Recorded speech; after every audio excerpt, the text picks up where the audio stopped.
good morning, good afternoon, good evening, wherever you are.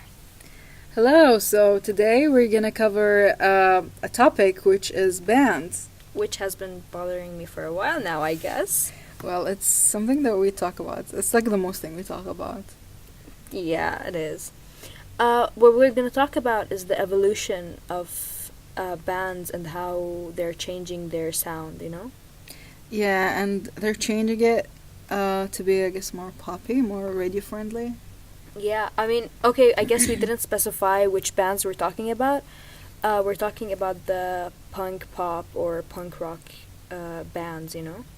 Bands that we literally grew up listening to. We loved them so much. In middle school, high school, made us survive, helped us survive that time of our lives. And it just like bugs you a bit to see their sound completely different than when they started. Yeah, exactly. As you've mentioned before, when they first started out, punk pop was the thing, you know. Yeah. That's what made them famous. And It was like it was a trend. It was what everyone is doing, so they stood out. They were like better than everyone. exactly. And then now, I guess the pop culture is taking over, and so they're trying to. I guess fit in or not. Like, yeah, try to fit in. Alfredo, what's your intake about this? I think that those bands are trying to be more famous and like attract a more diverse audience by making a more Pop music. pop music. But you know, Yeah.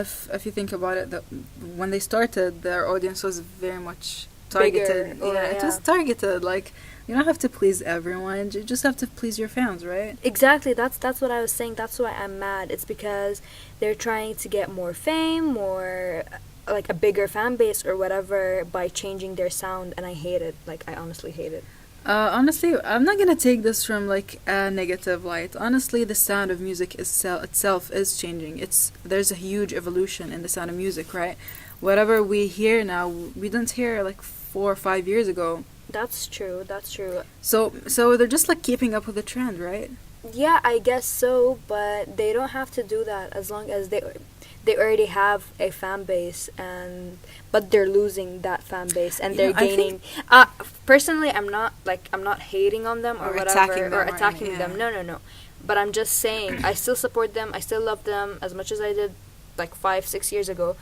But what I'm saying is they're losing their original fan base and gaining a more mainstream like pop.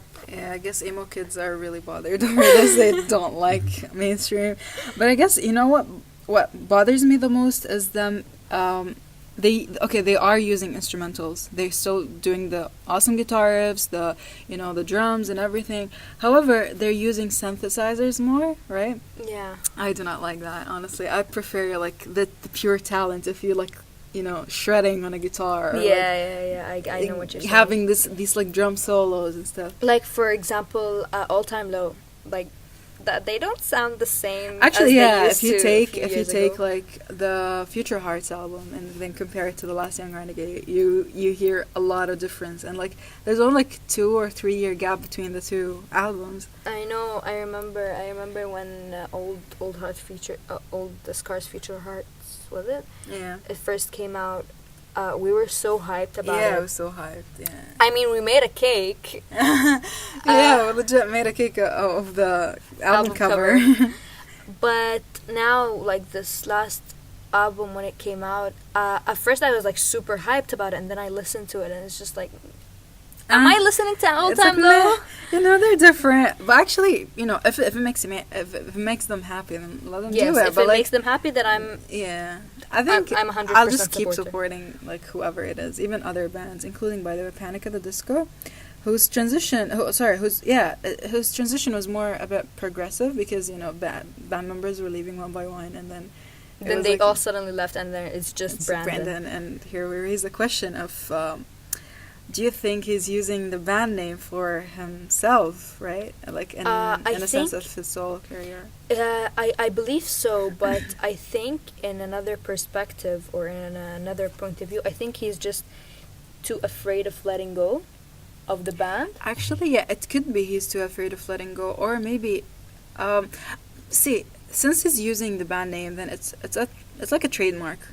So I think everyone is on board of him. Yeah, I I think- think I he's think just every- trying to make a name for himself, like continuing on the band's legacy. But uh, Brendan is a rock star. he Like, is a rock he's star. If the he- rock star. if he started his own solo career, then I think he'll have like the same audience that he and had. like already whenever he started like making his own music, he was he's- pushing too hard Yeah, because and- he's trying to prove a point that he can make it by himself, you know? yeah, but like still all his solo albums are like top number one hits. Yeah, but he's still using the name of the band, and is this like a big on your face, in your face kind of situation to Maybe. the late band members?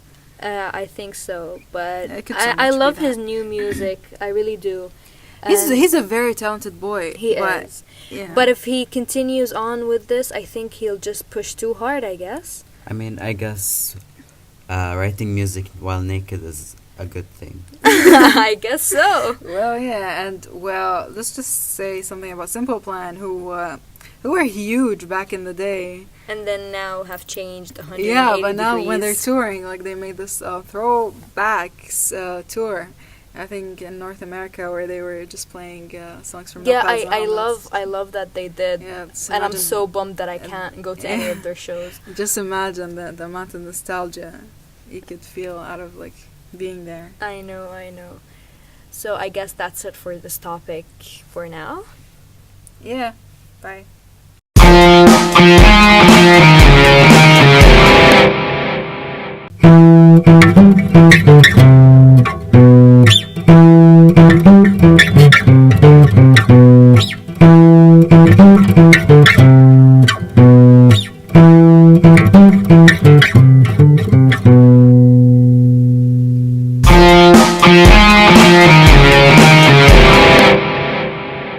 So moving on, we're gonna talk about Louise's personal experience and how it affected her life. Well, yeah, my life was so much affected. I bet it was. So, the other day, a few days ago, it was such a nice summer day, typically hot, typically scorching sun. I decided to go to the beach, and it was really nice. The water was cool. It was good. Life was good. And then, by the time I wanted to leave, I called the, transportation department to order a cab to come pick me up. And I gave the guy my location. It was all good. He said we'll send you the nearest cab your way as soon as we can. It was fine. And then the cab driver calls me and he goes like, "Yeah, in 5 minutes I'll be there." So I was like, okay. I was ready and waiting at the parking lot, and then he calls me and he tells me I'm at the parking lot, and I tell him, "Me too." And You explained the location further, I guess? no, I did not explain the location further. He was just not there yet. And then I told him what's near me, and it was a cafe. And he's like, "All right, I'm coming now." And then 10 minutes later, he calls, and he's like, "Where are you, ma'am?" And I'm like, "Where are you?" I'm like, "Right there, where I told you I am."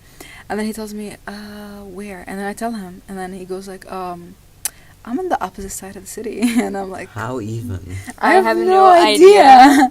I legit told the transportation department guy my exact location, and it's a very known place, so I just told him the name of it, and he's like, "All right." And apparently the driver got the direction wrong. He went to completely the opposite direction, and he went somewhere else. So I was like, "All right, we'll just cancel this one.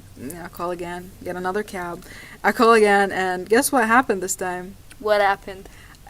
They Don't tell me the exact same thing happened. Well, surprise, surprise. But yeah, I mean, yeah, it was such an experience. So the second cab driver calls again, and he tells me, "I'm here." I'm like, "I'm also here." And then he tells me, "Where are you?" I tell him, and he's like, "Oh, no, that's not where I am. I'm too far." I'm like, "Why are you too far? You're supposed to be here." And he's apparently also on the opposite side of the city. And I'm like, all right. So. I think there's How something can- wrong with your navigation. Not my navigation. I think it's something wrong with the guy who took my location. Maybe he set it out wrong on the computer, the system, or whatever. So anyway, I call again, and then I tell them that, "Oh, I need a third cab, please." And then he's like, "Okay, I'll send one your way right now." And then I legit just ditched the cab that was gonna get me, and because another cab came, some lady just got off, and then I was like, "Please take me, save me." And then I went, And then the cab driver calls me and he's like, where are you and stuff. I was like, you can just cancel this. He's like, all right, you have to call to cancel. And then I called the guy and I'm like, I want to cancel my last booking. And he's like, yeah, ma'am, you have 3 bookings to the exact same location. What are you doing? And I'm like, honey, you have no idea, but none of them showed up. And then the last one that did, I just told him that I already left. And who it. knows, maybe he didn't actually show up and he was on the other side of town. Yeah, God knows that happened. So, I told him, please just cancel and teach your cab drivers to navigate better, I guess. So, what was the lesson that you lesson? learned? Yeah, never to order a cab again. I No bet it more was cab so bookings. emotionally scarring. If you have any Yes, funny fine. or personal stories, you can comment them down below. And share them with us. Maybe we'll read them out loud someday.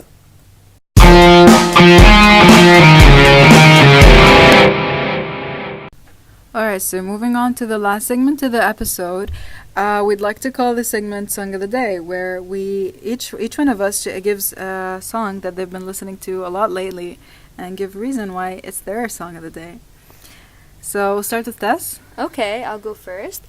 I guess my song is gonna have to be Changes by XXXTentacion. I guess that's how you pronounce his name. May his soul rest in peace. May his soul rest in peace. I actually discovered this rapper after he died, and I regret that deeply because after he died, I looked him up and I looked up his songs. I discovered that he is one of those inspirational rappers who have meanings behind their songs, and it's not just talking about girls and parties and whatever. And What makes you choose this song? this song, I don't know, it stood out to me because it really gives you this message where nothing lasts forever, nothing stays the same, and you're damn right, I just quoted 5 Seconds of Summer. What about you, Louise? Alright, so I'll go with American Idiot by Green Day. I've been listening to this non-stop lately, I don't know. So it's a very famous song by Green Day, I guess we all have heard it. Yeah, I guess my Yeah. So I remember, like, in middle school, listening to this song, loving the guitar riffs over there, and loving Billy Joel's voice. But actually, never really understood the lyrics. They never really made sense. to come me. on, no one did. I mean, yeah, we were too young, I guess, and I never really looked them up until recently. And in the light of all the, whatever is happening in the news and whatever is happening in the politics world, I guess it makes perfect sense. I guess to it me does. right now, yeah. So Okay, my Alfred. So my song of the day is 4 out of 5 by Arctic Monkey. First of all, I chose this song because it has a really catchy beat and it's pretty relaxing, and also because, like, the person talks about not wanting a fancy relationship, and Or like a relationship with yeah, high he just demands. wants to have a simple life, and I really like that about the song. But the partner is... But the partner is It's like very very demanding. demanding, and yeah. I mean, who wants a demanding partner? Come Yeah, on. no one wants a That's toxic just too relationship, much. honestly. Exactly. Okay, so That's it for the that's episode. it for this episode. Hope you guys enjoyed it, and comment down below for suggestions for more topics you'd like us to discuss. And Like our video like and our subscribe to video. our channel. Stay supercalifragilisticexpialidocious, and adios, amigos. bye everyone.